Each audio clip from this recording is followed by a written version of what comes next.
دین کی معلومات کے لیے چینل کو سبسکرائب کریں۔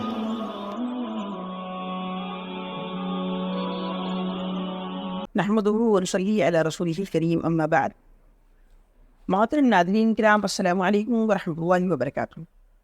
سیرت النبی صلی اللہ علیہ وسلم کی 18ویں قسط آپ حضرات کی خدمت میں پیش ہے۔ حضرات، نبوت مل جانے کے بعد نبی کریم صلی اللہ علیہ وسلم شروع میں انفرادی طور پر تبلیغ فرمایا کرتے تھے، خفیہ طریقوں پر، یعنی کہ آپ ایک سے ملاقات کرتے اور اس کو دین کے بارے میں سمجھاتے۔ آپ کھلا دعوت نہیں دیا کرتے، اور آپ لوگ وہ دعوت دیتے تھے جو آپ سے معلوم ہے۔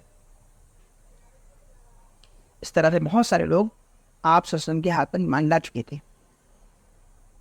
جب مسلمانوں کی ایک بڑی تعداد ہو گئی تو اللہ تبارک و تعالیٰ کی طرف سے حکم آیا، فاصدع بما تؤمر واعرض عن المشرکین۔ اے نبی، آپ کو جس چیز کا حکم دیا جا رہا ہے اس کو ببانگے تو البیان کیجیے، یعنی آپ کھلا دعوت و تبلیغ کیجیے اور مشرکین کو اعراض کیجیے، یعنی مشرکین کی پرواہ مت کیجیے کہ یہ لوگ مخالفت کریں گے۔ آپ صلی اللہ علیہ وسلم نے اس حکم کی بجا آوری کے لیے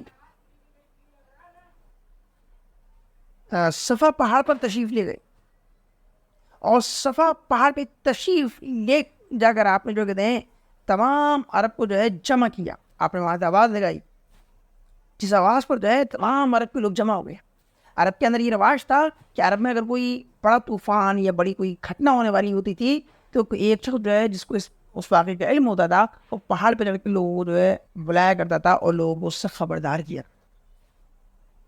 تو آپ صلی اللہ علیہ وسلم نے بھی وہ طریقہ اپنایا، اور آپ نے جو ہے تمام عرب کے لوگوں کو جمع کیا۔ تمام عرب کے لوگ جمع ہو گئے، اور جو نہیں آ سکتے تھے انہوں نے اپنے قاصد کو بھیج دیا۔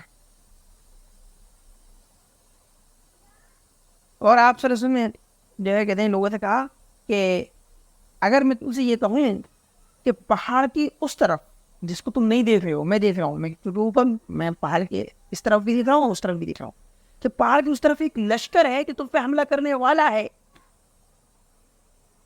تو کیا تم میری بات کو سچ مانو گے؟ تو لوگوں نے کہا ہاں، کیوں نہیں، آپ ایک تو پہاڑ کے اوپر ہیں، آپ ادھر بھی دیکھ رہے ہیں ادھر بھی دیکھ رہے ہیں۔ تیسری بات یہ ہے کہ آپ صادق اور امین ہیں، آپ نے زندگی میں کبھی جھوٹ نہیں بولا، کبھی آپ نے بے ایمانی نہیں کی، تو ہم آپ کی بات کیوں نہیں مانیں گے؟ پھر آپ صلی اللہ علیہ وسلم سے کہا کہ میں تمہیں کھلا ڈرانے والا ہوں قیامت کی دن کی عذاب سے۔ یعنی آپ صلی اللہ علیہ وسلم نے ان کے سامنے اپنی دعوت پیش کی، توحید کی دعوت۔